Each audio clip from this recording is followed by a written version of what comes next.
In the winter of 1776, at Valley Forge, Tom Paine wrote, "These are the times that try men's souls.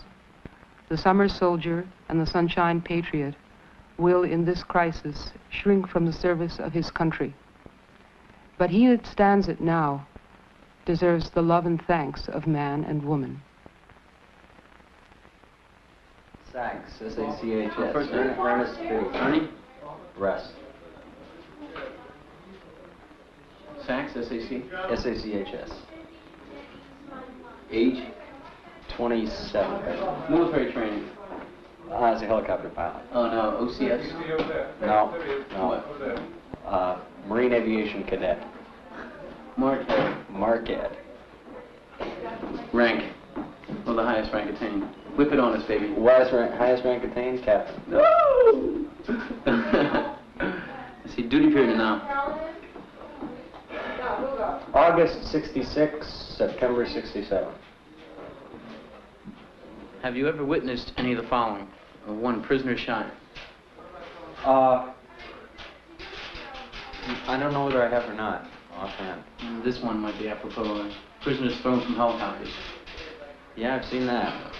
I've never seen them thrown out of my airplane because it's behind me, but we had a couple of guys from Philadelphia in our squadron who used to blindfold the guys with safety wire and pull them real tight, so this copper wires tearing into their eyes and nose, right. and bind their hands with safety wire, and used to have contests seeing how far they could throw the bound bodies out of the airplane, and throw one as far as you can, then see if you can get the other one farther. If you could approximate how many instances have you come across this? Of that, in the two-digit numbers, say, somewhere between 15 and 50, probably. Some of these people weren't necessarily either Kong or NVA. Some could be VCS. You never know. Yeah. You never know. If they're alive, they're VCS automatically. If they're dead, then they're confirmed VC. Did you ever? Were you ever issued orders on not taking prisoners or indisposing them? We were told, do not count prisoners when you're loading them on board the aircraft. Count them when you unload them. Which the naive young brown bar says, well, why? What difference does it make? And the wizened old first lieutenant says, because the numbers may not jive. And sure enough, you don't count them when they're getting on, because there was a little bit of a feeling here. The guy who told me this was a captain. And he said, don't ever count them when they go aboard, because presumably you'd have to say something if one of them got thrown out. Give your name, what unit you were in the NAM, when you were in the NAM. Just tell a little bit of what you saw to make it more clear, exactly what happened. Sergeant Camille, I know you. You're an FO. Right. You were there. You were in Alpha Battery 111. Right. I know this guy, man. Oh, I'll be Singer, remember Singer? I thought I recognized you. I was sitting over there trying to figure out who the hell you were. I didn't quite look like man. this then. My hair was a little bit shorter. That's the last time I saw you was last year down in Lejeune. You were still down there at the time. I got out in '69. We have that down on the... What's this photograph? About a year and a half ago, I guess, yeah. That's the village being burned. The people were in the village. They, like they wanted time to get their goods out and shit. But we just burned down the village, and they had to leave their goods there or get burned. You might be able to come up with that. I was trying to find somebody that knew something about a bill wiped out in Quang Tri. Right, I was there. You got that? Because we went into the area, and it was to set the example to show that we weren't fucking around. So the first thing we do was burn down the village and kill everybody, just to let them know that we weren't. And everybody was talking about it when I got there. Yeah. This is going to. I forgot about it. I didn't even remember that. Fit right in together. Because he's got the same company I FO'd for first, and I'll pick it up right from there. Okay. Whenever they're questioning me, they'll have to get me to elaborate on that because I don't know. I forgot all about that one. Oh, how could you forget that? I remembered it, and I wasn't even in on it. That was one of the last ones we did, because then I went home after that. They did the same thing after I left that we were doing before I left. Same shit. That's exactly what this is all going to bring out, man. Same shit.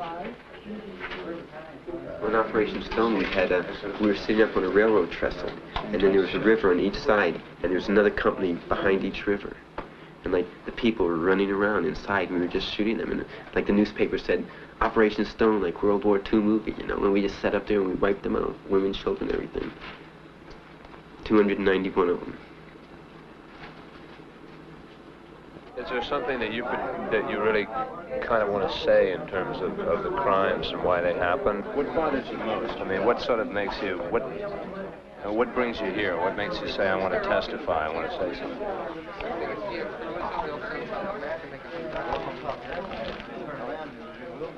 I'd almost need a book to answer that, man. It's like, just so many things bothered me about just that short period that I was over there. And the whole 2 years I was in the Army. I didn't like being an animal, and I didn't like seeing everybody else turn into animals either. And I just sort of hope that in a way I can sort of relate what I saw over there to what's happening here, because no matter how much we as veterans can relate to the press or to the public, until you've grasped it, man, you're not going to end that war, because it's too distant. The man on the street's too busy making a buck here, and he's too worried about getting antifreeze for his car. I'm just getting to a point that it's sort of making me quiet, you know? Sort of making it like I don't know what to say anymore.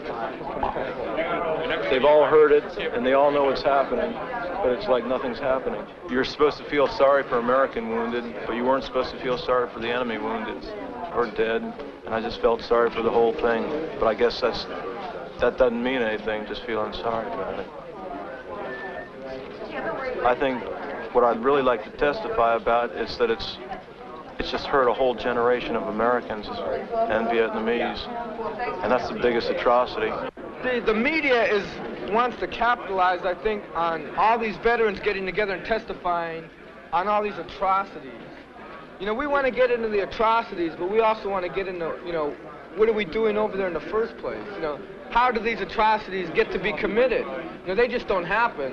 There's a whole thing of how they tell you, you know, that the people over there aren't really people. It's not, one guy just hasn't been doing it. You know, it's been pretty much established policy. The front dude got up and wrapped all the shit, they'd hang him. But they can't deny the testimony of all these dudes in the room.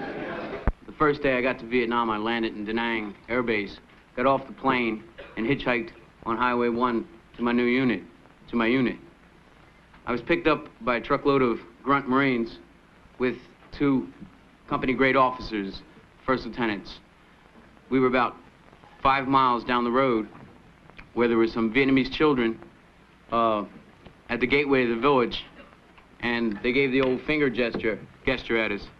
It was understandable that they picked us up from the GIs there. They stopped the truck. They didn't stop the truck. They slowed down a little bit, and it was just like response. The guys got up, including the lieutenants, and just blew all the kids away. There was about 5 or 6 kids blown away there, and then the truck just moved, continued down the hill. That was my first day in Vietnam. In Quang Tri City, I had a friend who was he was working with USAID, and one time he asked me would I like to accompany him to watch. He was an advisor with an ARVN group, and he asked me if I would like to accompany him into a village that I was familiar with to see how they act. So I went with them, and they didn't find any enemy, but they found a woman with bandages. So she was questioned by 6 ARVNs, and the way they questioned her was since she had bandages, they shot her. She was hit about 20 times. So after she was questioned, of course dead, this guy come over who was, in knowing him, he was a former major. He was in the service for 20 years, and he got hungry again and came back over working with USAID, AIDS International Development.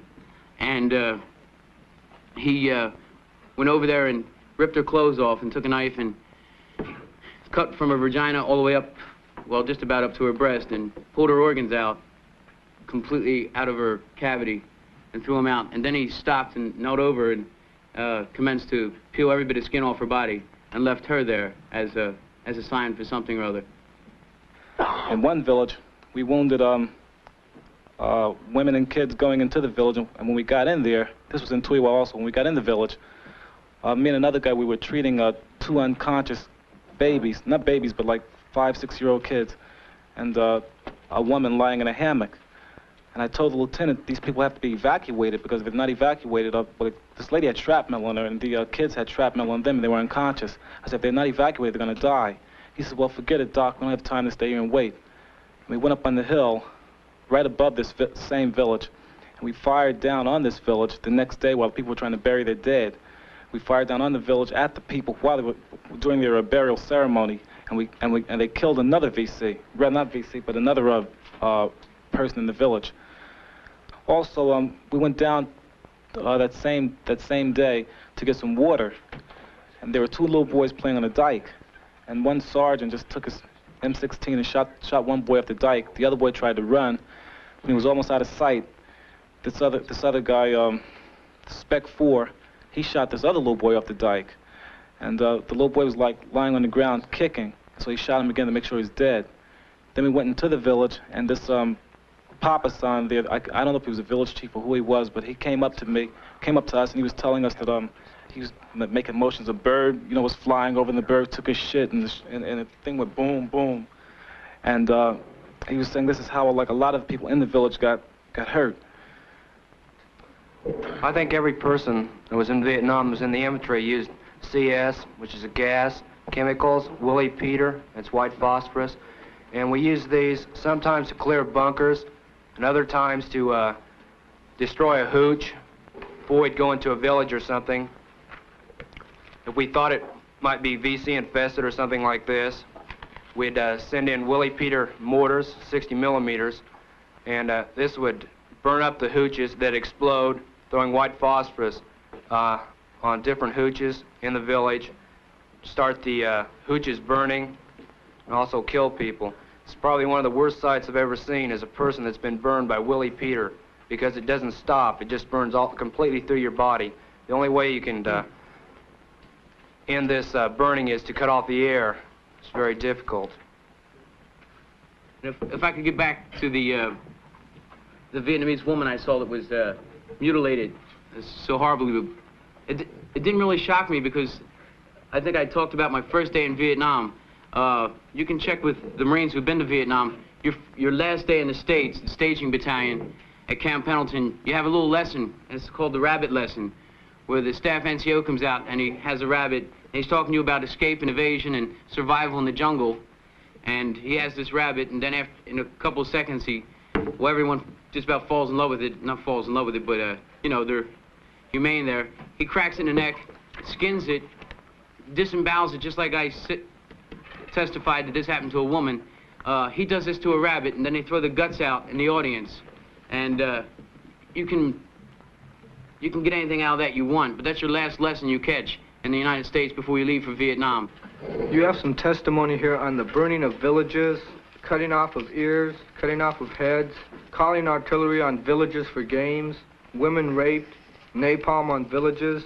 Could you go into just a few of these to let the people know how you treat the Vietnamese civilians?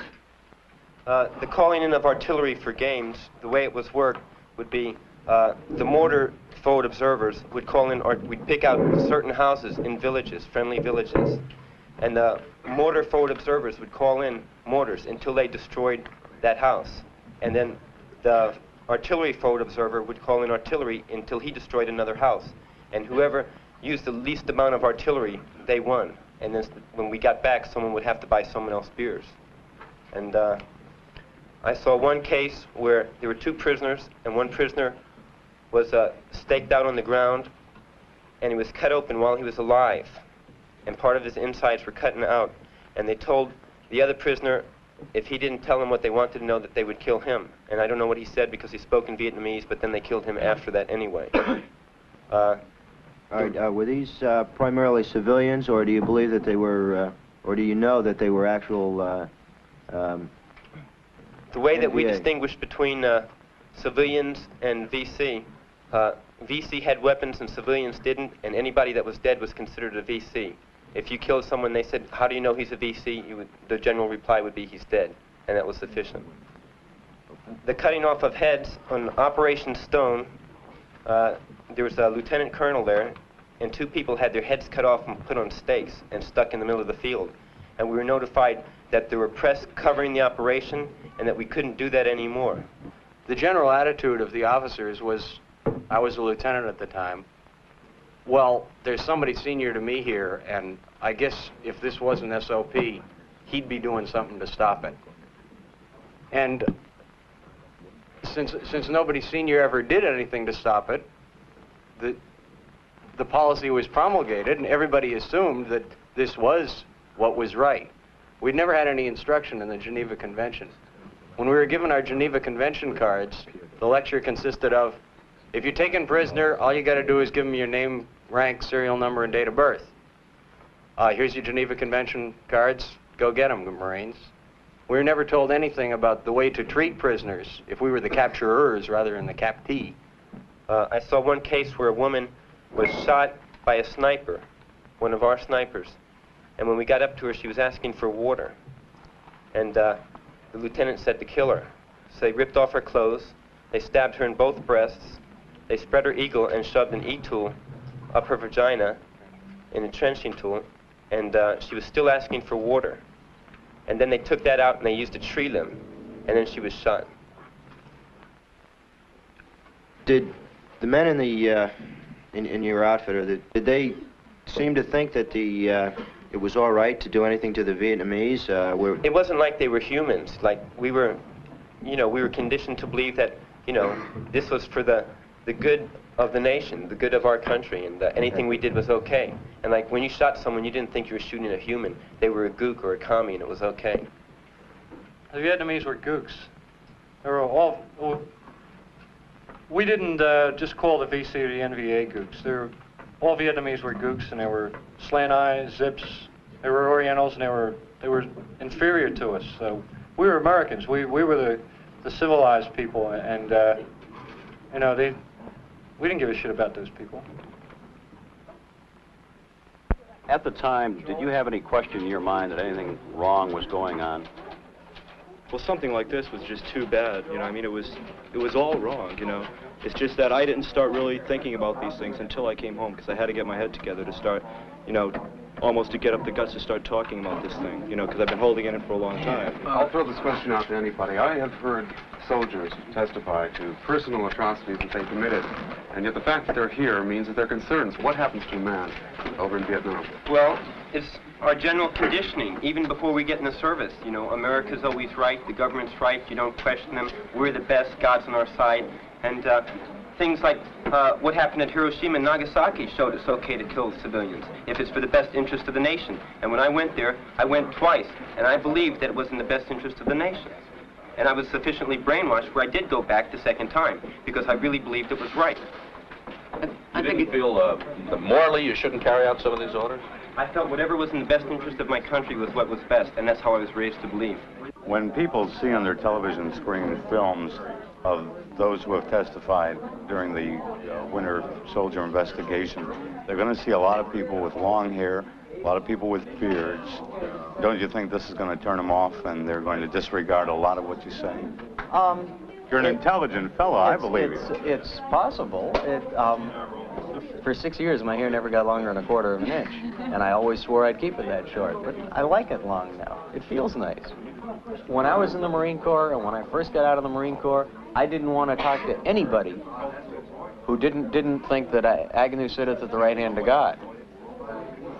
If I was walking down the center of Cambridge, where I live, and some long-haired kid was walking toward me, and he wouldn't get out of the way, I'd knock his ass right into the gutter. And one day, I did that, and a kid said to me, that makes it sort of hard for us to get to know each other. And I thought that was a joke, and I kept on walking. And I was lying in bed, talking with my wife, and she said, he's really right. Which was, a simple thing, and that might have gone right over me and never affected me whatsoever. But my wife has a fantastic way of helping me and teaching me how to enjoy life. And that's the key to growing and being a better person, is talking to people who are different, not to people who are the same. I didn't like school in high school. It took me 4 years to finish 3 years of high school because I was never there. And when I was young, in high school, the big thing to do was every weekend we'd get drunk and we'd go rumble the Cubans at the dance. And we lived in Miami, and that was the thing, you know. And I had 7 counts of assault and battery, and a 3-year sentence to Rayford, which was suspended. And I had to go in the service, and I went in the Marines for 4 years. What do you mean you had to go in the service? Well, it was just I was on probation, and then I got in another fight. So they were gonna, you know, just pull the rug out from under me. And my lawyer told the judge that it would be better if I went in the service, and they'd fix me up. If I went in jail, I'd be bad to society when I came out. Did you want to go in the service, Scott? I did, but not as soon. I wanted to go in the service because I really believed that the war was right, and I think one of the main things was I wanted to see for myself whether I was really a man or not, and I figured that's how I could find out. And like people were trying to save me, you know, and they'd say, you know, you'll really find God overseas, you know, when you really need Him, you'll find Him. And I wanted to see what kind of a person I really was. Was I really brave? Was I a chicken? And I believed in the war, and I believed, you know, the best thing a person could do was give his life for his country. So I went in the Marine Corps, and I got to Parris Island, and they really changed my head around. I was, if I thought I could have escaped, I would have. Were you good at it? No, they broke 2 of my teeth, because I didn't conform as quickly as I was supposed to. And well, can you talk about the specific incident? yeah, we were supposed to run 3 miles before each meal and 3 miles after each meal with full packs. And I just couldn't see throwing up my meal, you know. And in boot camp, you're not allowed to talk without permission. And for instance, if I wanted to go to the bathroom, I would say, "Sir, Private Camille requests permission to speak, sir." And he'd say, "What do you want, turd?" And I'd say, "Sir, Private Camille requests permission to make a head call, sir." And he'd say, "Is it an emergency?" And I'd say, "Yes, sir." And then he had alternatives what he could do. He could say, "Okay, go around the room 3 times with your siren to prove it's an emergency." And you'd have to run around the room going, "Arr, arr." And if you didn't do it fast, you know, loud enough, then it wasn't really an emergency. Or else he could say, "Okay, we'll wait 1 hour, and if you don't go, then you lie to me, and then I'm going to kick your ass." So, like, you had a choice of either pissing in your pants or getting your ass kicked. And, like, you know, things that normally didn't happen to you, and it's kind of bad for your head. And if I would have gotten out of there, I would have. So, the day we were running, I didn't run, I just started walking. And if the man in front of you falls down, you have to run him over. If you go around him, you get beat up. Because if he knows you're going to run him over, he won't fall down. So I just stepped out to the side and let them all run past me and started walking. And they said, "Run," you know. He says, "What's your name?" I said, "Private Camille, sir." He says, "You better start running." I says, "I'm tired." And he says, "Get up in the barn, you're going to be sorry." I said, "I'm already sorry." So I went up there and they called where we lived the barn. And they were going to send me to Motivation Platoon. That's where they, that makes boot camp seem like Sunday school. So then they said, "Okay, we'll handle it in the closet motivation." So I went in the closet, and 2 of them came in. They said, "About face," and I turned around, and 2 fists hit me. And I didn't even fight back. I said, "Okay, you know, I give up. I'll run." So when I got done, like the last day of boot camp, they said, "Now you've earned the name Marines. Now you're men," you know. And I was really gung-ho. And I was ready to sign up for 50 years, you know, because I thought the worst part was over. And then I went to Vietnam. In my 3rd week in Vietnam, I was standing guard on an artillery base, and there were 16 of us on guard, 4 in each corner of the base. And our grenades were taped up, so if the pins came out by accident, the spoons wouldn't fly and no one would get hurt. And our rifles weren't allowed to be loaded, and the rules were we couldn't load without permission and we couldn't fire without permission. And if you saw something, you'd call the sergeant of the guard in the guard shack. Well, the sergeant of the guard walked around and checked to make sure people weren't sleeping. And when he was going around, the gooks got him. So then when the people saw the gooks inside the fence, they asked for permission and there was no one there and they didn't fire. So they just wiped us out. And my post was the only post they didn't take. They took the other 3 posts. And as soon as I saw them, like, I wasn't going to ask anybody. We just started shooting. And we had stacked up 40 bodies inside the perimeter, inside the fence. And we had 28 men wounded, 5 men killed, and 5.105 howitzers, those are big artillery guns, destroyed by this suicide thing. And I wrote my congressman and asked him how come we couldn't have our weapons loaded and how come we needed permission to fire and things like that. And a few people in my outfit got relieved. Was that the first time that you killed That was the anyone? first time I killed anyone. And the next morning, I went and I looked at my 5 friends that were dead. And I pulled the sheets off of them and I looked at them real close. And then I said, this is really real. Someone wants to really kill me. And, if I make one mistake, I don't get another chance. So I can't make any mistakes. And that's what I said. And I decided at that point that I would kill anyone I could, knowing whether they were innocent or not, just to make sure I wouldn't get killed. And that was my philosophy. Like, if I'd go into a village and have to kill 100 people just to make sure there was no one there to shoot me when I walked out, that's what I did. And that's what I did when I was there. Do you feel that your boot camp training sort of prepared you for that kind of attitude at all? Well, in boot camp we used to, every night we had to say, before we went to bed, we'd have to sing the Marine Corps hymn. And it was laying at attention in bed, we'd sing the Marine Corps hymn, and then we'd say, another day in the Corps, sir, for every day's a holiday, and every meal's a feast. Pray for war. Pray for war. God bless the Marine Corps. God bless my drill instructors. Pray for war. And every night we had to say that. And when we'd run and we'd sing songs, we'd sing, like they say, kill, kill, kill. And when we, at our judo practice, and knife fighting practice, and bayonet fighting practice, it was always, that was the yell, kill, kill, kill. And, boy, you're going to get to go over there and kill some gooks, And it was something that we were looking forward to, to put our training to use. And serve our nation's best interest. Well, we thought it was our nation's best interest.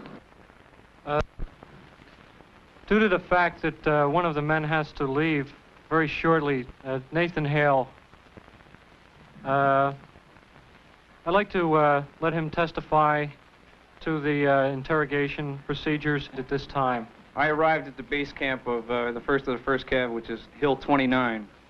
When I arrived there, my S2, my captain, told me that my job was to elicit information. This meant that I could elicit information in any means possible.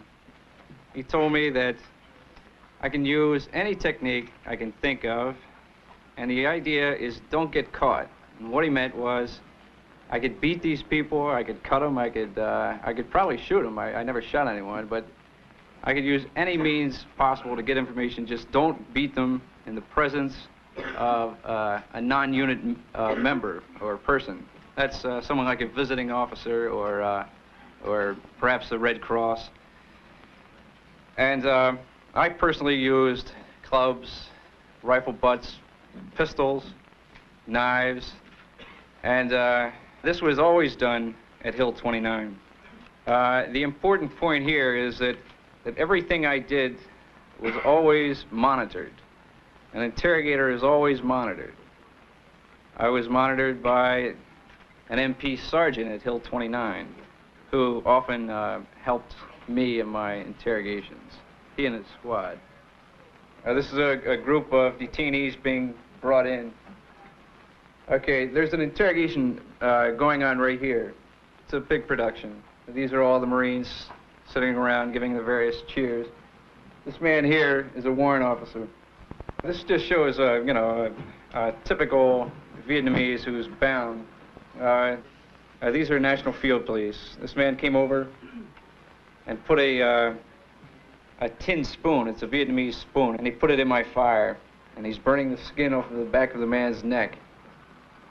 And finally, the man, in fear of his life, admitted that at one time he had given tax to the VC, but you can't prove that. I heard earlier today that they used CS. Well, the Marines used a lot of CS. This particular man wouldn't come out of the hole, and they threw 2 CS grenades in. I personally escorted this man back to division, and he died. So if gas doesn't kill, I don't know what killed him. Murphy, let me ask you a question. How did you encourage information from the from your detainees or from the prisoners that you captured in the field? Well, first of all, we would ask them.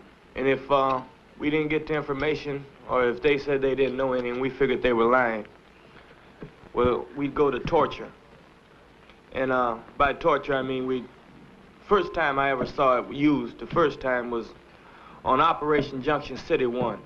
We were over by the Cambodian border in War Zone C. We had just walked into a ambush. And out of this ambush, we had about approximately 15 casualties. Out of that, we had about 5 killed out of those 15. We picked up 5 or 6 prisoners, and while flying them back, going to our fire support base, we had a lieutenant that had been in country about 5 days. And he said that he was going to conduct the interrogation. So we were explaining to him that we had qualified people in the rear to do this, but he told us to shut up. He was a lieutenant. So boom, that ended that. So he asked 2 or 3 questions, and all of them kept saying, no Beck, moolah or something. Explain what that means to the... I don't know. I'm not going to tell you I don't know. I believe it's I don't know. Then he ordered for the door to be open, the middle of the door. And just without another word, he just pushed one out. And then he started asking, he said, are you going to tell me now? And he started, put his gun on it. So all this time we're looking at it, and we're kind of mad too because we had been out there and some of our friends had been killed or wounded. And at the time, it really didn't mean anything to us. He pushed out another one. And now the third one he came to, he started saying something in Vietnamese and pointing to the one of them on the end. And as we found out after searching this fellow, that he was a lieutenant in the North Vietnamese Army. And on the way in after this, he said if anything was said about this, he would make it harder on us. Okay, so he wrote himself up for a medal by detaining, getting information from prisoners and saving us from walking into another ambush, evidently. But he received a Bronze Star with a V device in it for valor. The V stood for valor. We started going on little missions, search and destroy missions in Old Land Cave. And we ran into a few NVA that came to us, what was the word, Chu Hoi. Chu Hoi. And right on the spot we're taking the prisoners, a lieutenant came up and said it's a 3-day pass for any body. If you can prove that you've killed an NVA, you have a 3-day pass to Vang Tao. That's the in-country R&R Center. And right there at that point, I actually, with my eyes, I saw a first sergeant and a lieutenant actually fight over who the prisoners were killed. They were taken and killed right there on the spot. But who killed them was, they just started to fight right there. And it's been quite a few incidents like that that I couldn't recall, but everybody up here, we said just about the same thing.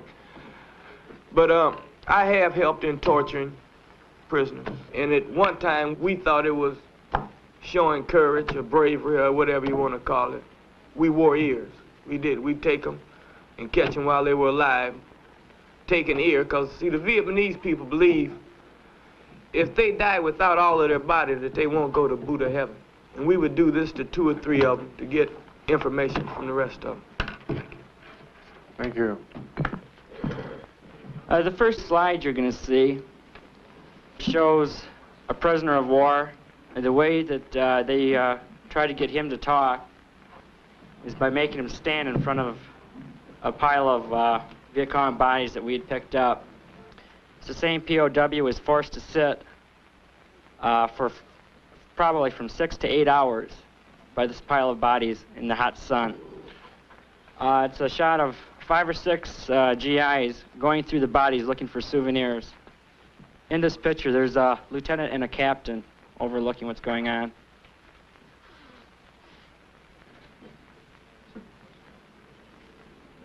This is a shot of our interrogator. He took his M16. He took him and forced him into this prisoner's nose. He twisted him. It's extremely painful.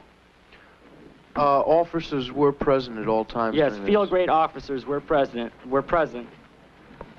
And the next slide is a slide of myself.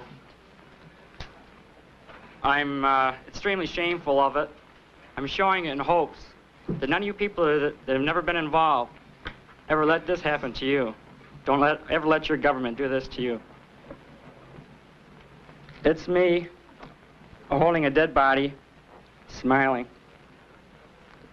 Everyone in our platoon took 2 bodies, put them on the back ramp, drove them through a village for show, and dumped them off the edge of the village. You mentioned the killing of wounded prisoners. Would you talk about that also? Right, on June 13th on Operation Cannon Falls, twice during the night we were overrun on our lower lip. The whole night we only sustained 3 dead people and 10 wounded. Now in the morning, when the mist cleared about 5:30, everybody just got out of their holes and we started to sweep down towards the bottom of the hill to count our body count and see how brave we were. There was one NVA soldier who was caught on the wire. He had a bullet wound through the neck and numerous shrapnel wounds all through his body from fragmentation grenades. Now this big badass corporal took out his knife and stuck it in his neck and just jiggled it till the man bled to death because he didn't want to carry him to the top of the hill. Another man was laying at the bottom of the hill on his stomach. He was in pretty bad shape, but I think he would have made it. And 3 grunts emptied full magazines of M16 fire in his back. Another man who was shot at the top of the hill had a bullet wound in his thigh, 2 in his back, and his elbow was hanging off by a thread. He was screaming for water, and they just poured it on the ground. They laughed at him. They kicked him in the ribs. One time, he just jumped up spastically, and he sat up on his waist, and his arms started to dangle. And a grunt kicked him in the chest, and he died. Now, after all this happened, they chased what was left of the NVA company out through the woods. Now, the following day, elements of Golf Company claimed that they saw 400 NVA walking along a trail. Well, I informed this to this major there since I was in the COC bunker on radio watch. He told me I was an asshole. So I called up Golf Company again and I said, repeat this. This guy doesn't believe me. So he told me again I was an asshole because Recon said there are no NVA in this area, even though the previous night we were hit by a company and a half. Well, about a day following, Hotel Company, and Gordon was there at the time, was hit by, I think about half a regiment, I'm not sure. But they were in contact for 9 hours. A major was on the net, and the captain from Hotel called up, and he was crying because they were pinned down for 9 hours, and he wanted air support, and he wanted to be lifted out of there because they were pretty well chopped up. They had hand-to-hand fighting. They were running out of ammunition. A major got on the air, and I quote, called him a fucking pussy. He said, never in Vietnam has any infantry unit been withdrawn, and he says, you people can do it by yourself. I don't care if you've been there 9 hours or 9 weeks. He says, you're going to stay out there until there's none of you left or until we come and get you. Now, later on that night, I took the casualty report. It was 14 pages. There was 43 killed and about 30 wounded. A lot of them were my friends. Now, they claim they killed 100 Viet Cong, but Gordon says they killed 200 or 300. Stars and Stripes claim that only 35 Americans were killed and wounded. Now, I don't know, I know they were pretty confused out there, but it's pretty fucked up when not even Stars and Stripes can figure out how many people are what. I'd like to add on that, since I was there and wounded there, that they wouldn't bring any ammunition into us, food or water. The helicopters were afraid of getting hit because the one helicopter that came in for a medevac was shot down in the river. We managed to get all the dead out, and wounded out, but one was a gunner, I believe. I don't really want to talk about it. I think one of the biggest ways the guys would personally fight the Army or any policy was what is termed malingering or shamming. Any way you could damage yourself. Guys, the first time I walked into my unit, I walked in and a brother was laying on a bed, stoned out of his mind, and another brother came down with a bat on his leg, broke it right in front of me. And I asked, I said, what's happening? And he says, home, you just go out and hunt the bush for a while and you'll find out. And you're scared. You're so scared that you'll shoot anything. You'll look at your enemy. You'll look at them as animals. And in the same time, you're just turning yourself into an animal, too. And I'd say that's got my head spinning a little right now, the fact that I was actually at one time an animal, and that now I have to come back and be civil again. And people sort of expect a purpose and expect you just to have a definite purpose. You're going to school, yeah. You're going to work, yeah. But there's just more and more veterans now that are just finding that there's no purpose because nobody's ever given us one. The only purpose I had was surviving and getting the hell out. And that's about all I can say unless anybody wants to ask anything.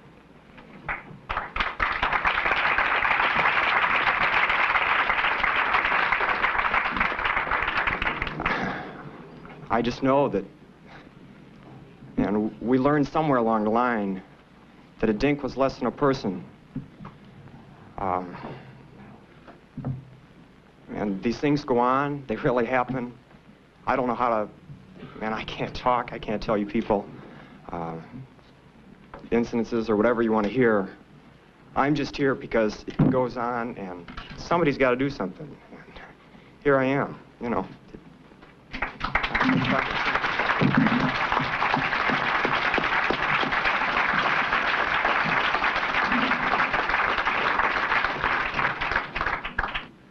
I can't really say why we did it.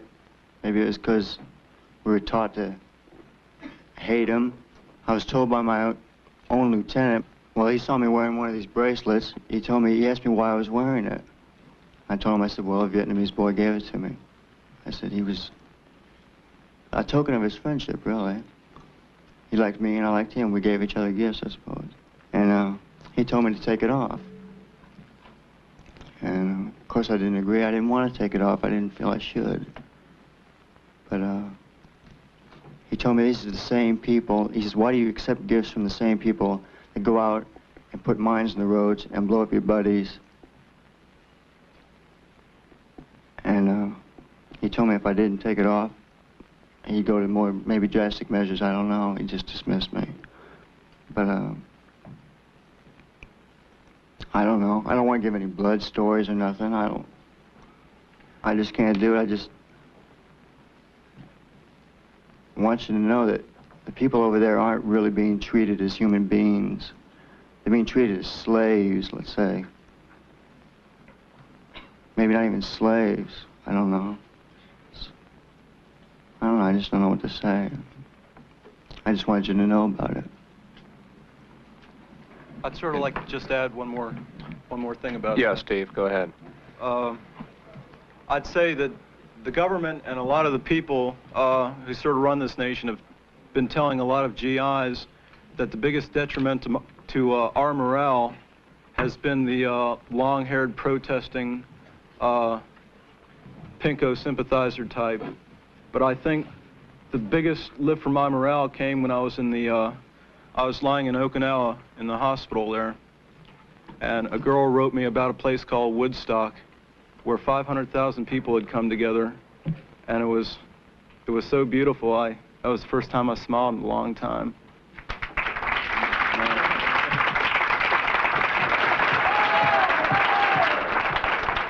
I was put as platoon leader of my platoon simply because, you know, this dude had bugged me and I'd whipped his behind, you know, and they like that aggressiveness. Are you going to be a platoon leader? Yes, sir. You sure you're going to be? Yes, sir. Go out there. Yes, sir. You know, this is the whole thing, you know, this thing is a crack, you know.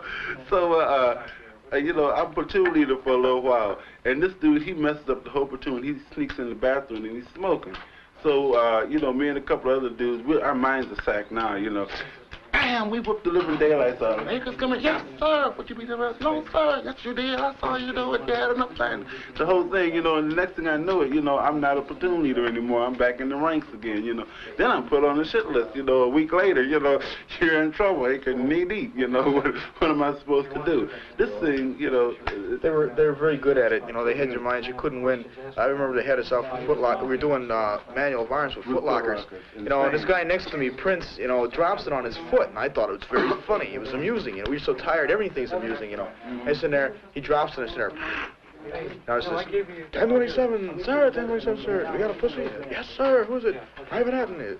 Get up here, sweet pea. So I get up there and he says, you like to laugh? Said, no, sir. Yes, you do. You like to laugh. I said, no, sir. Laugh for me. I said, He goes, open that big fucking mouth and laugh for me. So I did. And he started taking handfuls of sand every time I opened my mouth to laugh, you know, and shove it down my throat. I said, laugh.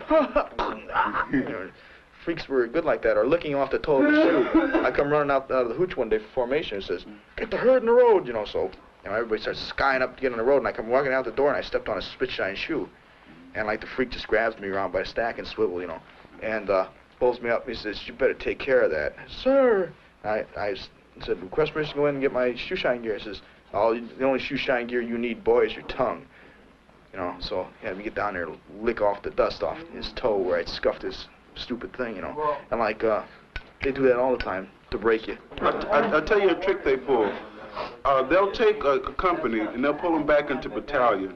They'll keep them there for darn near a month with no contact whatsoever with enemy troops.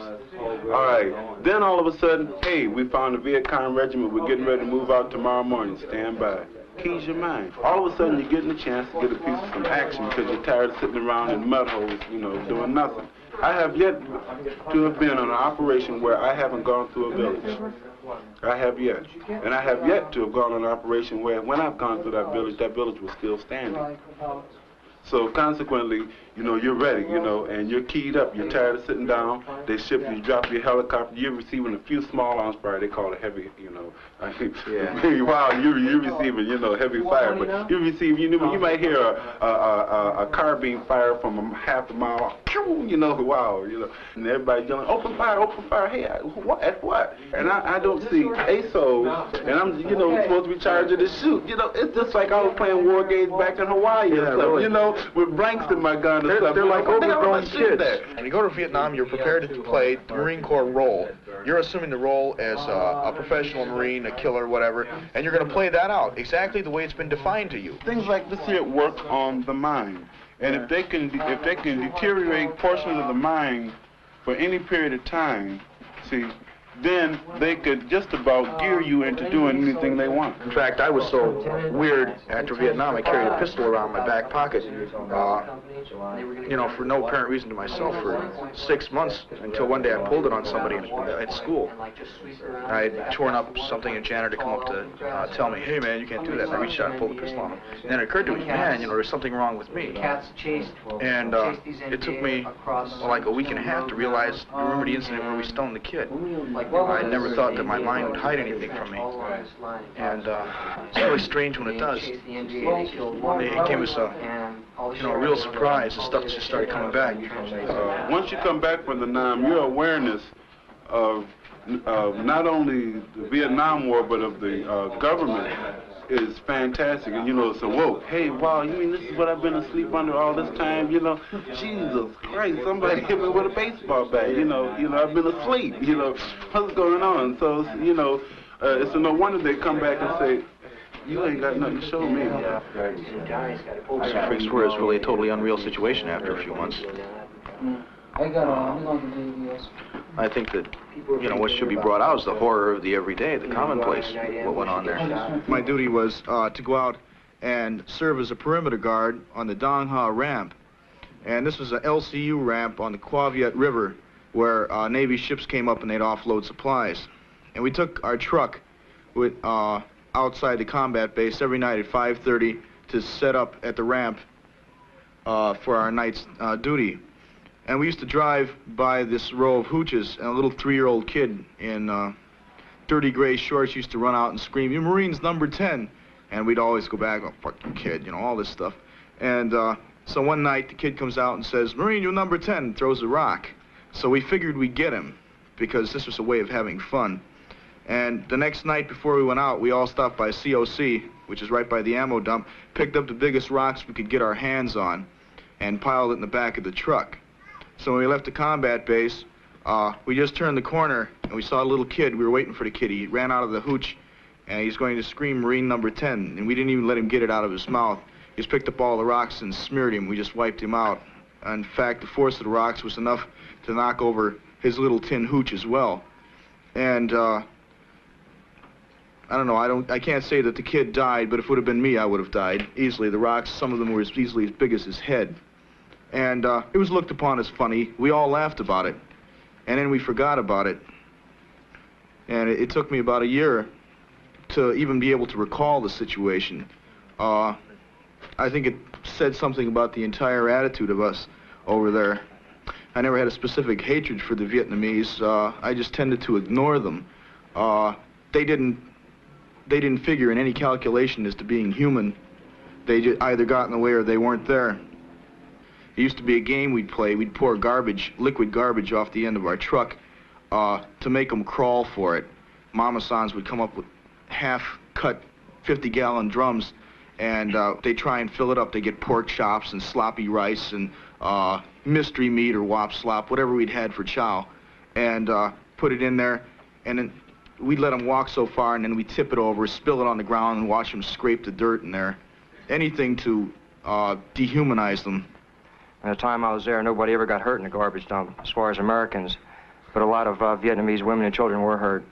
And it was fair game between Con Thien, going through the city of Cam Lo, on the outskirts of Quang Tri, going to Stud, that American troops would stock up on their heavies, their spaghetti and meatballs and ham and lima beans, and any little children who were begging along the side of the road, which never numbered less than 50 or 60, were fair game for these full cans of food. They wouldn't throw them to the kids, they just bounce them off their heads or try to knock them off their bicycles. These people are aware of what American soldiers do to them, so naturally they try to hide the young girls.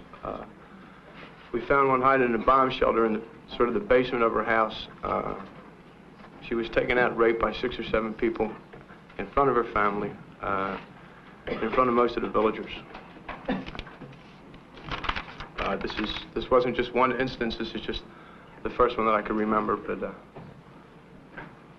I know of 10 or 15 of such instances at least. The gentleman on my left can corroborate my testimony, as we were together the whole time, served in the same squad in the same company.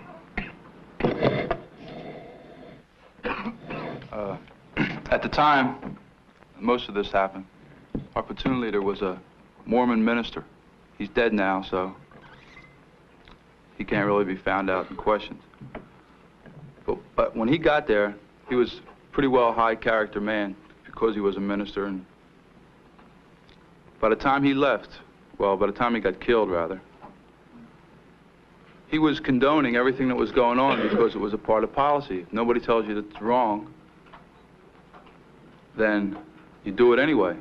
And this is how it changed him around. Once we were picking up a sling load of ammunition, and the Army had a habit of putting pickup zones and drop-off zones right near well-traveled roads, roads traveled by the local villagers. So we were hovering over this sling load of, I think it was howitzer rounds. And I was hanging out the window observing what appeared to be about, I guess he was about 12-year-old Vietnamese boy standing there watching us. And as we lifted up with the load, the rotor wash increased because of the weight, and it blew him into the path of a 2.5-ton truck with trailer, which killed him instantly. When that happened, my first reaction, and my flight engineer, he was observing this too. Our first reaction was, I guess you'd call normal. It would be horror, pain. And then I realized that I caught myself immediately, and I said, no, you can't do that because you develop a shell while you're in the military. They brainwash you. They take all the humanness out of you. And you develop this crust which enables you to survive in Vietnam. And if you let that protective shell down, even for a second, it could mean that it's the difference between you flipping out or managing to make it through. And I caught myself letting the shell down, and I tightened up right away and started laughing about it and joking about it with the flight engineer, and he sort of moved on the same logic because I guess it sort of knocked his shell down too. In one incident we were flying and we took fire from 6 NVA, which caused the ship to explode in the air and make a crash landing. Now, on the way down, because our company policy was to just keep on firing, I looked out across the field and I spotted a Vietnamese woman, a peasant, running away from the ship. I fired a burst of about 6 or 7 rounds into her back before we hit the ground. When I was being questioned as to what happened about 2 weeks later by a captain in my company, I told him what we did and what I did, and we both had a good laugh about it. That was pretty much company policy. I saw a lot of things happening and being done by guys, and I really you know, like the emotional thing, you know, you see your buddy get killed, and it's really emotional. Someone you're really good friends with. Like, one minute he's telling you, well, you know, I got a letter from my girl, and I'm really happy, you know, and I can't wait to see her. And she's going to send me some pictures she's taken. She's getting her girlfriend to take some nice Polaroid pictures of me, you know. And then you go out, and he gets shot in the head. And, you know, it was really hard for you to realize that, you know, 5 minutes ago he was your friend, and now he's dead. And you'd put him on the helicopter and just make believe he went home. You try not to think that he was killed. And then you say, well, I'm going to get the gooks for it. And you just take it out on all the gooks. And it got to be where it was like someone would say, okay, you know, you come stay on my farm, and you can go hunting every day for free, and I'll give you all the ammo you want. And you can hunt, and there's no limit. And you can all go out together and just hunt, you know. And that's what it was, like a hunting trip. And the more people we killed, the happier our officers were, you know. It got to be like a game. Like, the object was to see who could kill the most people. And the different ways you could prove how many people you killed would be like cutting off ears. Now, if you brought back someone's ears, you know, pretty likely you had to kill them to get them. And then people would, you know, whoever had the most ears, they would get the most beers. And you'd trade your ears for beers. And it got to be like a game. And when it came time to go home, you know, like I was very close to my friends. And I got where I knew what I was doing, you know, like I was like an expert. My job being a forward observer is also a scout sergeant. And you have to learn to read maps and know the area. And I got where I knew where I was without looking at the maps, and I could call in artillery just by knowing where I was.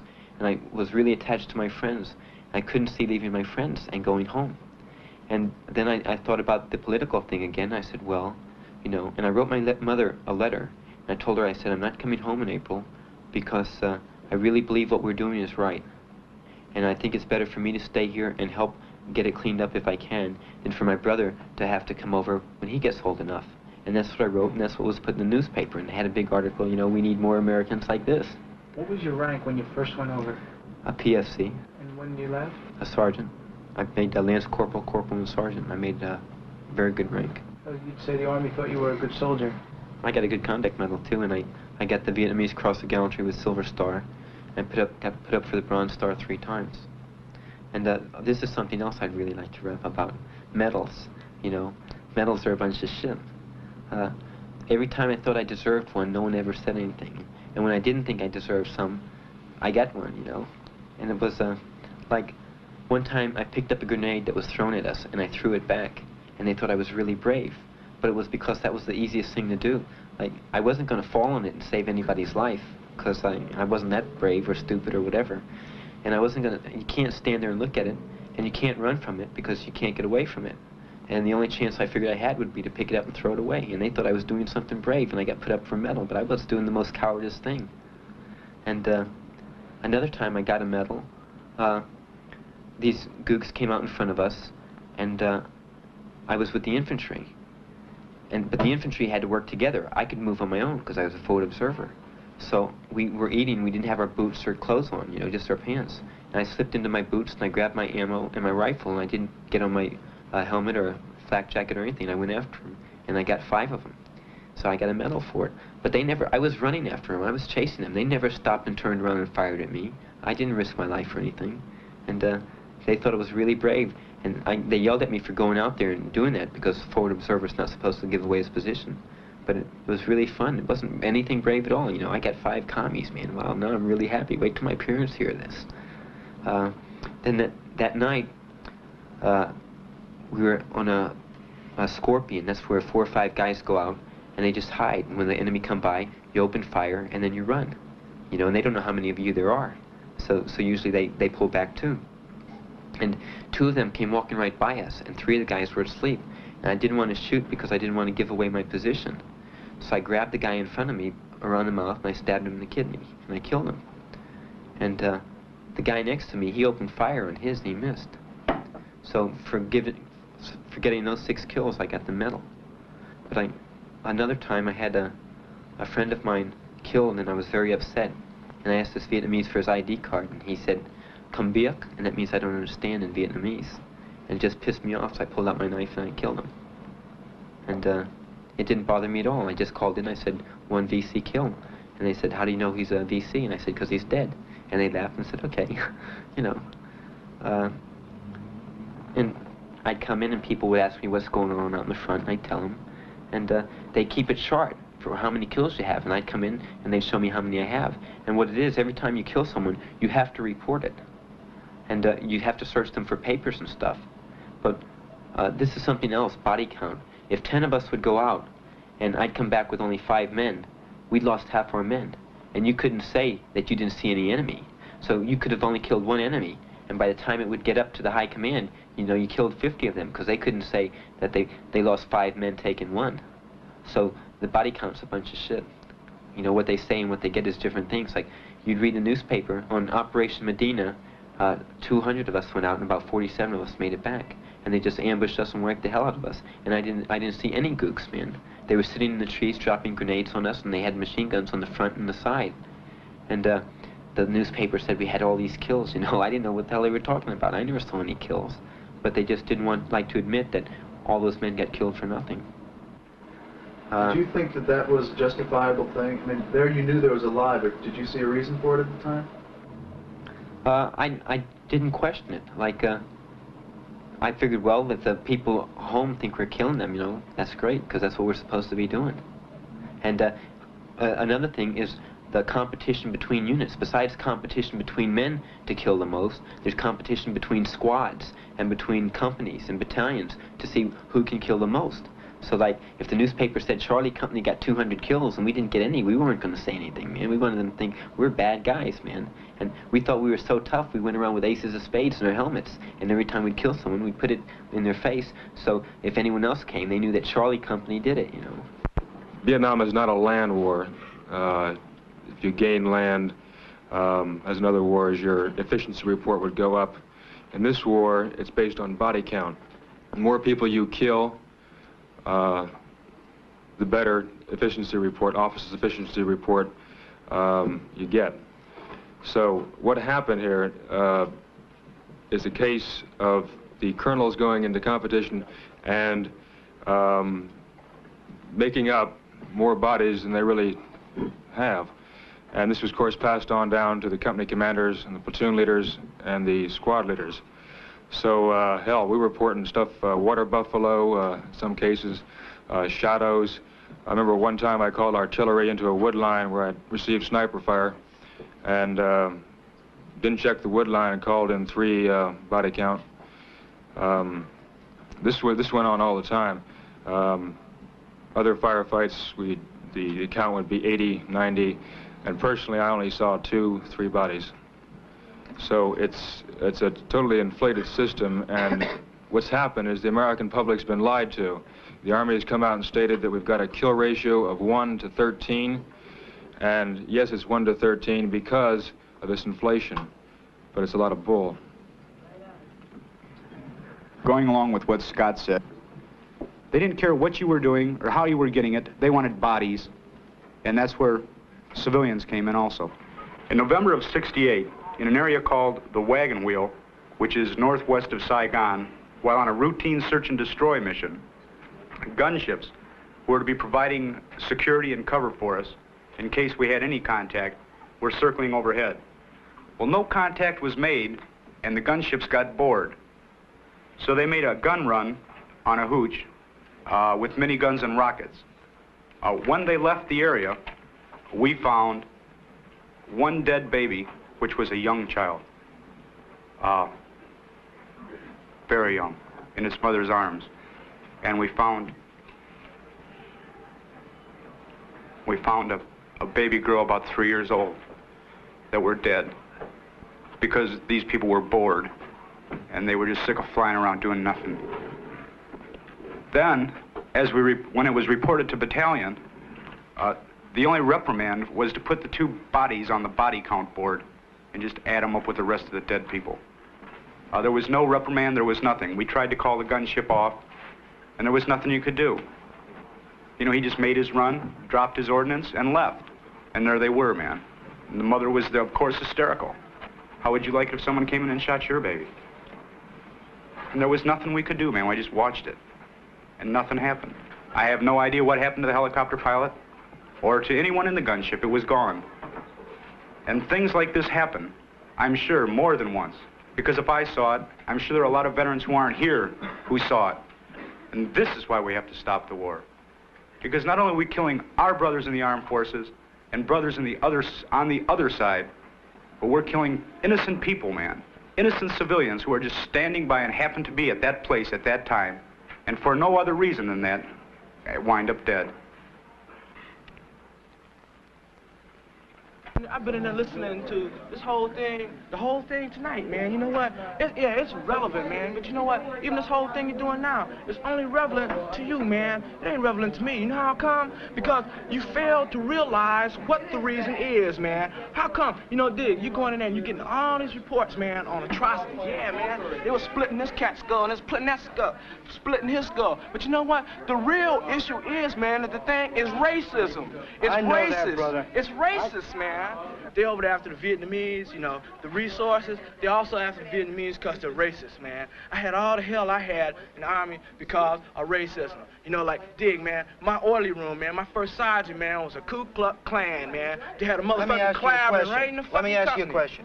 What have I got to gain out of this? What the hell do you think I'm fucking here for? What the hell do you think the rest of us are here for? For your reason. For my reason? For your reason. And I dig this.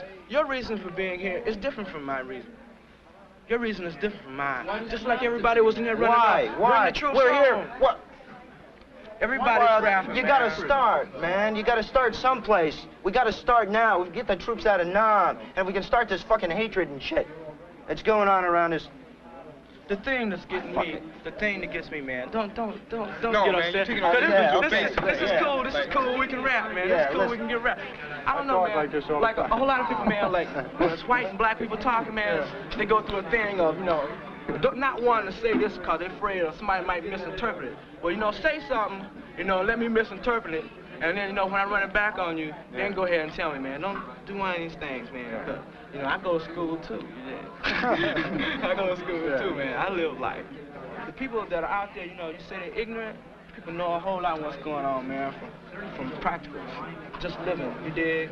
I mean, maybe they don't know those terms in that book, you know, but they know what the deal is. You gotta show them something, man. You gotta show them something that you are for real. You gotta suffer, man. You just can't go out here and run your shit, man, and then don't let no blood, and we bleeding every day. You know, you gotta bleed with us, man. We start bleeding together, and you say, wow, well, that cat hurting just like me, you know. So we gonna get behind this thing. We gonna axe that shit that's out there cutting us, you dig? Then you have it together. Then you're gonna have it together. You know, it ain't so simple, just being white or black. That's what we gotta realize. We got the same enemy. We have the same enemy. But And the when one we thing- realize that, then we're gonna win. Okay, now you said you went into the service and you got the enemy because you couldn't get into college, so you had to go in the Army. Now see, the reason we go in the Army is for a different reason. Because dig, now we get out of high school, you dig, now we can't jump out there in the motherfucking street and go get a gig, man, because you black, you dig? Being black is a deep thing. I know you get tired of hearing it, but it's some shit that is out there. You don't dig? know. The only way that a still brother can live when he get out of school, if he ain't got no smart, is to go in the Army, man. To go into the Army. Man, we only have 1 or 2 outlets to go, man. You got 3 or 4, you did? Just like I was running that double standard thing on you, man. See, you got those variables, we don't. See, you can do that changing. Even if we decide to change to try to be a white person, we still be a nigga, we be one of them Uncle Tom motherfuckers and still look down on. You understand what I'm talking about? We ain't got nowhere to go, man. That's how come we so fucking desperate. Because we ain't got nowhere to go, man. That high visibility is going to keep you down all the time. So you can always change your mind, man. You can always go do what the rest of them is doing if you want that out there, what they doing, you dig? I mean, you know, like I was in there listening, man. Everybody was running about, yeah, this dude getting his ear cut off, you know, the atrocity thing. Everybody in there, man. That ain't that important. It ain't important, man. You gotta look at how come them people getting cut up and how come they're getting shot, man. That's the whole deal right there. Yeah. If you want to be for real, look at the reasons why. Why? You know what? I do a thing every day. I watch television whenever I get the chance. I don't watch for entertainment. You know what I watch? I watch all the whitewashing they throw on you every day, man. Like shit about Indians. Now they let the Indians win on television. For years, they didn't. Because there ain't enough of them to do anything about it. Right.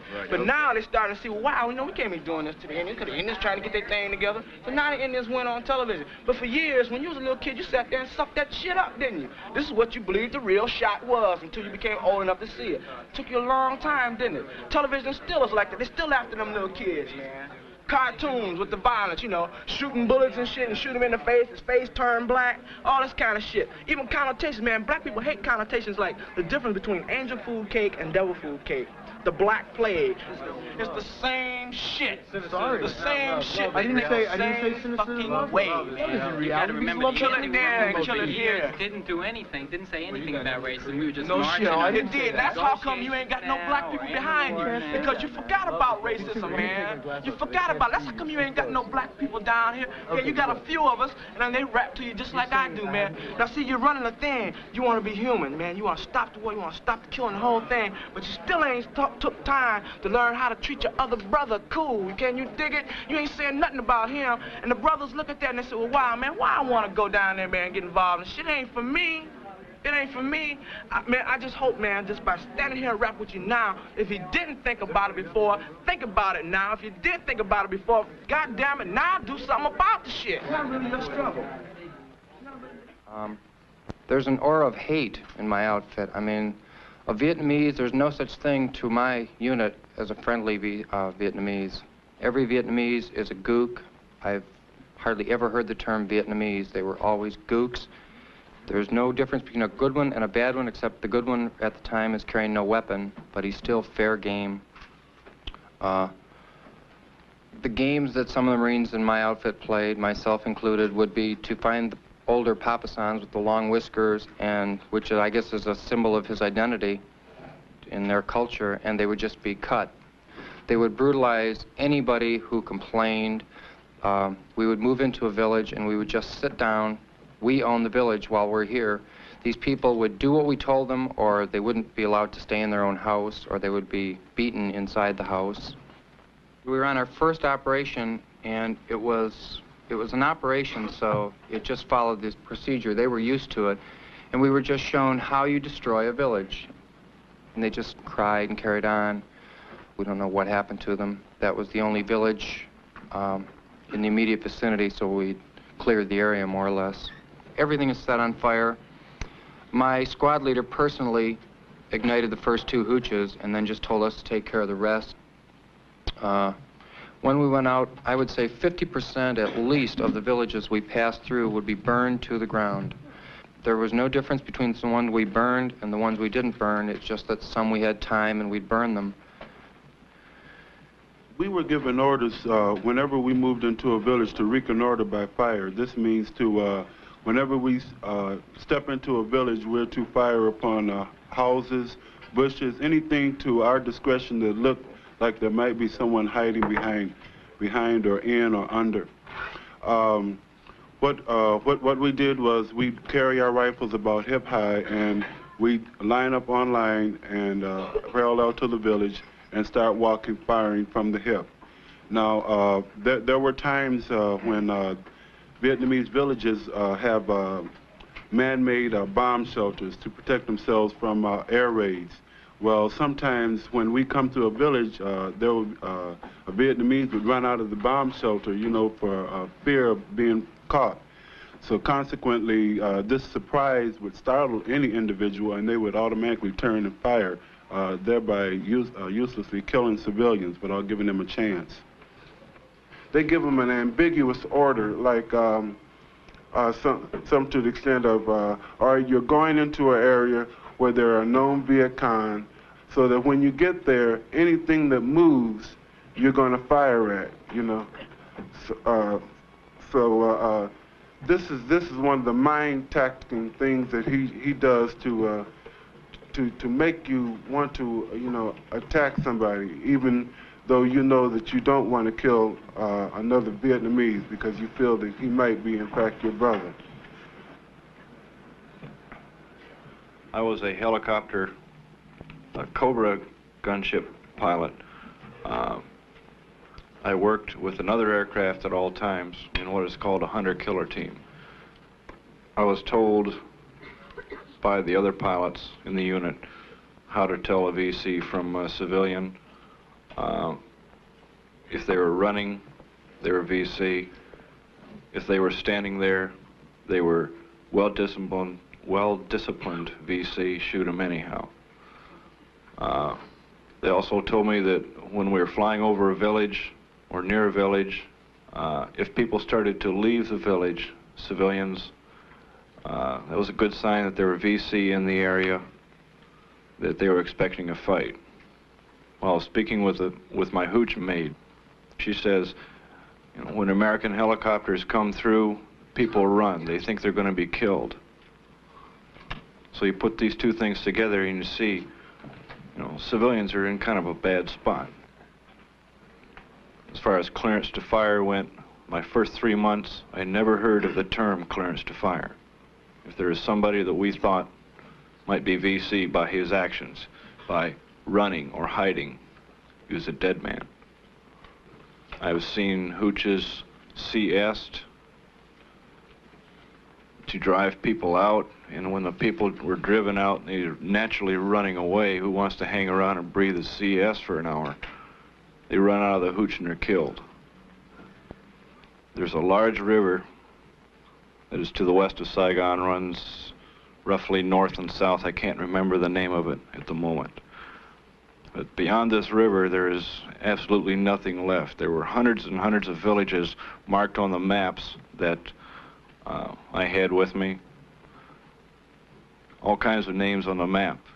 But you get over that area and there's nothing there at all. It's all been wiped out long ago.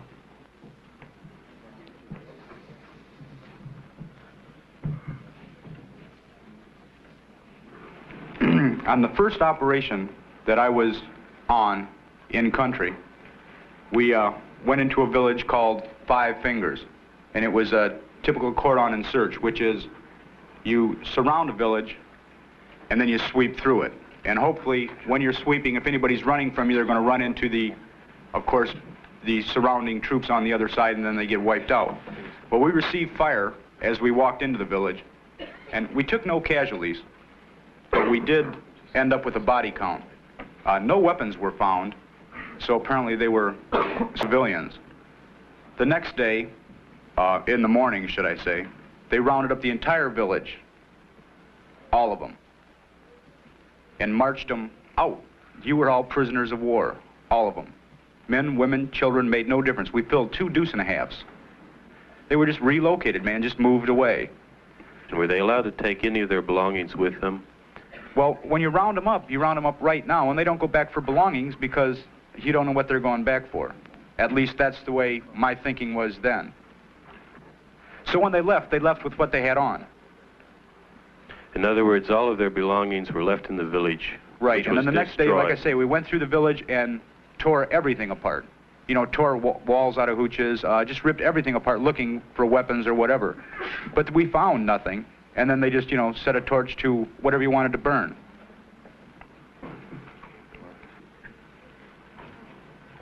19 women and children were rounded up as Viet Cong suspects, and the lieutenant that rounded them up called the captain on the radio, and he asked what should be done with them. The captain simply repeated the order that came down from the colonel that morning. The order that came down from the colonel that morning was to kill anything that moves, which you can take any way you want to take it. And when the captain told the lieutenant this, the lieutenant rang off. I got up, and I started walking over to the captain, thinking that the lieutenant just might do it because I'd served in his platoon for a long time. As I started over there, I think the captain panicked. He thought the lieutenant might do it too. And this was a little more atrocious than the other executions that our company participated in, only because of the numbers. But the captain tried to call him up, tried to get him back on the horn, and he couldn't get a hold of him. As I was walking over to him, I turned and I looked in the area. I looked to where the VCS were, supposed VCS. And 2 men were leading a young girl, approximately 19 years old, very pretty, out of a hooch. She had no clothes on, so I assumed she had been raped, which was pretty SOP. And that's standard operating procedure for civilians. And she was thrown onto the pile of the 19 women and children, and 5 men around the circle opened up on full automatic with their M16s. And that was the end of that. Now, a lieutenant that was there, not the lieutenant that was there was a lieutenant who heard this over the radio in our company. He had stayed back with some mortars. When we got back to the to our night location, he was going halfway out of his mind because he had just gotten there relatively. He was one of these, I don't know, I guess he was naive or something, believed in the old American ideal, and he was going nuts. He was going to report it to everybody.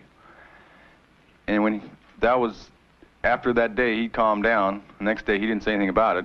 We got in a wretched firefight the next day, and the whole thing was just sort of lost in the intensity of the war. I would like to point out that if you took the Vietnamese War, or the American War as it is, and compared it right to the Indian Wars 100 years ago, it would be the same thing. All the massacres were the same, and nowadays they use chemical warfare. Back then, they put smallpox in the blankets and gave them to the Indians. And you could just go right down the line and name them off, and they would be the same thing.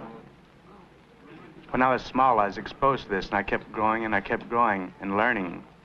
But it was so much that when I watched TV or something and watched the Indian and the cavalry, I would cheer for the cavalry. That's how bad it was. And you can take any culture of these people up here on the panel, any culture out there, and if you look back into it deep, they had something good. Way back they had it. And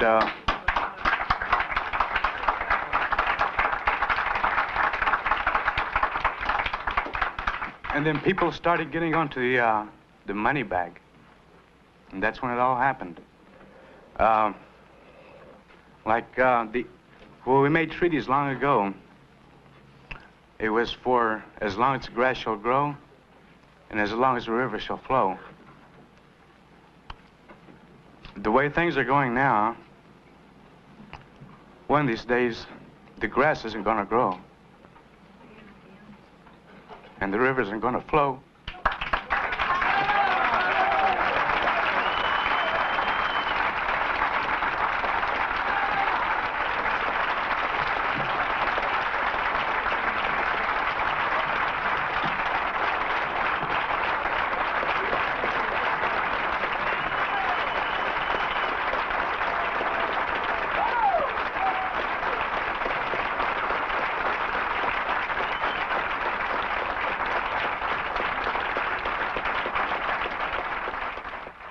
When did it begin to first get into your head that something was really wrong? Well, when I came back from Nam, there were the draftees in my unit, and they thought all different than the way everyone else thought. And I talked with them because I like talking with people, and they told me why they thought the war was wrong, and why we shouldn't go there, and why evading the draft isn't wrong. And I thought about it, you know, but I didn't really think it was right. And then I got into college. I started taking history courses because I'm a pre-law major.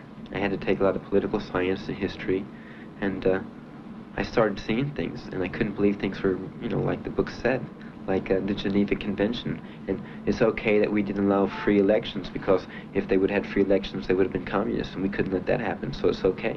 You know, and I couldn't buy that kind of stuff. And it really started turning me. And I started thinking about everything in my past experiences and relating them to what I was learning, and thinking about what we were really doing in Nam. You know, we weren't benefiting the people. The only thing we were doing over there is for our own economic gains and political power. It's like the balance of power. Being that close to China, you know, gives us a little bit more power on the scale, and the country wants as much as it does. It can have. And we don't care about the people. And if they were somewhere else, we wouldn't, like Czechoslovakia, we wouldn't interfere. So all the experiences all of a sudden just start rushing back at this point? Right, and I decided that all the things I did really wasn't right, and that I should think of people as human beings, not as black or white or red, or even what their philosophies were. And sometimes when I talk about it, you know, I laugh all the time, you know, because I don't want people to think that I'm not a man, and it's kind of the way I've been brought up again. You know, you're supposed to be a man, and men are hard, and they don't have feelings and stuff. But when I think about it, it bothers me inside, and I know there's nothing I can do to change it. So, you know, why let it bother me? So I don't think about it. Has your concept of what a man is changed? Yes, I don't anymore. But even though I don't, like, I had some sensitivity courses, and it got where, you know, sometimes guys would cry, and you know, like sometimes I felt like crying, like we'd really see a sensitive film and get into something really deep, but I'd start to, and I'd think about something else. So, like, even though I know I shouldn't think of a man the way it is, I just, you know, can't change. I try to change, but I still, you know, try to be brave and things like that, rather than, and hard and emotionless. Do you want to change? I think if I really wanted to change, I could. I'm just afraid that I'm not really sure what I want. But it's very hard, you know, to something that you really have faith in, like a society, and to lose faith in it. And it puts your head through some changes when you keep seeing things that look wrong, and more things that look wrong, and less things that look right, and you don't think you're really wrong. But then when you're talking to your family or someone, trying to find out really, and show them why you think the way you do, and like they all say, you're crazy, you know, how can you think like that? Then it upsets you, and then you go back to school and you talk to people and they understand. I went up to the University of Western Carolina and to speak on it, because when I do, it makes me feel better, you know, and I want other people to see, you know, what's going on. But when I went up there and I showed it, they kind of put me on the spot, and like this woman asked me a question. She said, "Aren't you ashamed of what you did? And doesn't it make you feel bad that we're hostile towards you because of what you did?" And it really made me feel bad. But so I reacted and I said, I blamed it on her. I asked her how old she was, and she said she was 37. And I told her that I was 19 when I went to Vietnam, and it was her fault because she was a crummy voter that I got sent there, and it was her fault that I had to go through all that shit. So I should be mad at her, and she shouldn't be mad at me. But it did upset me that when I try to talk to people, that they try to put you on the spot about it. And I'd like to let them know what's going on, but without being on the spot, because it bothers me sometimes. But do you realize how hard it is, like, even when you tell them what it's like for people to understand, you know? No, I can't, you know, I guess I should be able to, and I never thought about it until you just said it. But I imagine it is hard for them. I can't perceive it being hard for me because I did it, you know, I experienced it. And it's hard to, you know, experience something, not know how other people can't do it. Scott, was it difficult for you to give testimony? Very difficult, very difficult. And I really wouldn't have done it if Mark Lennox hadn't showed up. But I realized it was very important because he and I had been lieutenants together. And I realized it was very important to, you know, to give testimony with him so we could corroborate our testimony. But had he come, I don't think I would have given it. And I don't know why. Because all the other guys have gone through the same thing. But when I was on the stage there, I was like really uptight. And I was trying to, I put myself in a mood where I'd be very, very cold and all that sort of thing, because I realized that I'd probably start crying if I, you know. And I don't know, maybe it's... Why were you afraid to start crying? Because I'm still imbued with all that shit that I was fed. It hasn't gotten all out of my system. That's right, it really has. It takes a long time. And it's just a matter of dealing with it in terms of, you know, realizing it. And it won't come all at once, it comes gradually. And, you know, hopefully someday it'll be gone. But, you know, it's still there. And, you know, I accept it. I realize it. I think especially this weekend, you know, I saw a lot of guys who were in the same bag, man, and that's important, you know, safety in numbers, I guess. And, but, you know, it'll come, and it's just a matter of, you know, realizing, and that you have to realize fully what in fact you've been taught. Scott was like I was. We were in the Army, and we were the Army, you know. That's the whole thing. And that's what's so scary. That's why it was so good to see Scott now and see that he was really a human being again instead of being a soldier. You know, because now Scott has wants and needs and desires, and before, you know, you just sort of was just, you know, all rap, and maybe it'll happen one day, man. Well, now I can see that things are starting to happen. And for both Scott and for myself. Because it was strange, because we were definitely soldiers to the end. That's what's so strange about it. That the indoctrination, the training and things you have just make you that way. And then when you see that you were that way, that you were living a lie. You know, you weren't living your life, you were just living, I don't know, it's almost like a road map that someone had laid out in front of you. And, you know, they knew where you were going just by the way they would indoctrinate you. And then all of a sudden it's wrong. And once you realize it's wrong, you got it licked. But the point is, you have to bring it out, you have to confront it openly, you know, with yourself. And find out where your priorities lie. And then you have to either live them or deny them and then be plastic forever. You know, it's up to you. When I first entered the service, I thought, well, sure, you know, that sounds like a good idea. I will be a hero, and just think of this, I'll have a rock-hard body, and golly. Because you'll have, when I went into the service, that's where my head was at. You know, I was the average middle-class American. You know, it was just the thing to do. And they dehumanize you so much that the enemy is no longer a human being who has a wife and a child.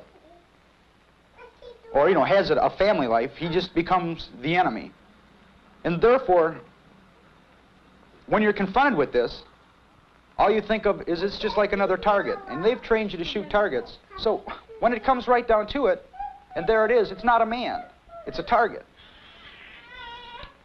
And then when you start to realize it, my God, look at this. You know, this can't be me, man. After all this time, you know, I know that I shouldn't be doing this, but, well, here I am. And I had been trying to justify them for, you know, this period of time because I knew it wasn't right, but I had to justify it some way because I was doing it. Then all of a sudden I realized, no, there is no justification, man. What I have done is wrong. I have to face it. I have to admit that what I have done is wrong. And now I have to try and tell other people before they make the same mistakes I made.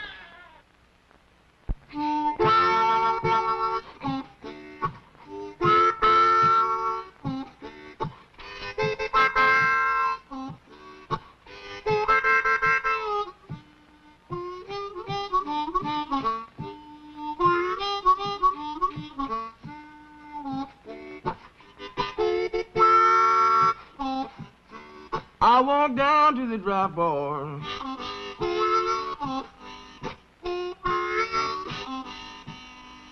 You know I shook old Sarge's hand. I walked down to the drop bar. You know I shook old Sarge's hand.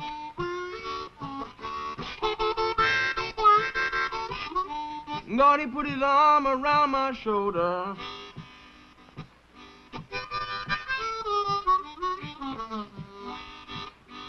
Said you're gonna be an army man.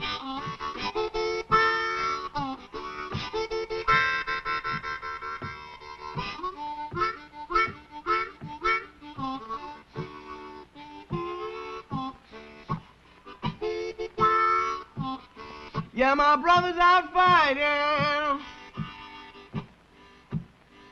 Did I know down Viet Cong?